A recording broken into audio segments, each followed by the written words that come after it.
जैसे ही दोपहर की गर्म धूप घुमावदार सड़क पर अपनी सुनहरी किरणें बिखेर रही थी, बहन संगीता और उसका शक्तिशाली भाई राघव शांत वातावरण का आनंद लेते हुए साथ साथ टहल रहे थे। लेकिन बिना किसी चेतावनी के धरती कांपने लगी और हिलने लगी। उनके पैरों के नीचे की जमीन हिल गई, जिससे उनका संतुलन बिगड़ गया। संगीता की आंखें डर से चौड़ी हो गईं, वह लड़खड़ा गई, उसकी बाहें बेतहाशा फड़फड़ाने लगी। राघव ने तुरंत प्रतिक्रिया करते हुए अपनी बड़ी बहन को अपनी ताकतवर बाहों में लपेट लिया, ताकि उसे कोई नुकसान न पहुंचे।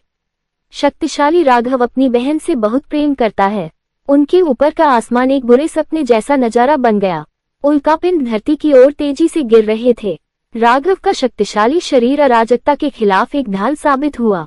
उसने संगीता को अपने पास रखा, उसे गिरते मलबे और तीव्र आघात से बचाया।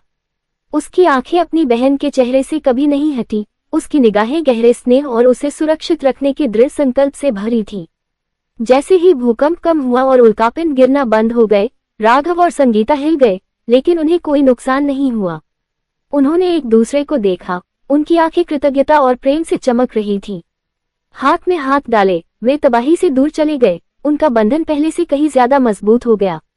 राघव के निस्वार्थ कार्य ने साबित कर दिया था कि वह न केवल एक प्यारा भाई था, बल्कि एक सच्चा नायक भी था। राघव और संगीता ने एक दूसरे के चेहरे पर मुस्कान बिखेरी, और जैसे जैसे वे दूर चले गए, उनकी हंसी और बातचीत क्षितिज में फीकी पड़ गई, जो आशा और लचीलेपन की भावना को पीछे छोड़ गई।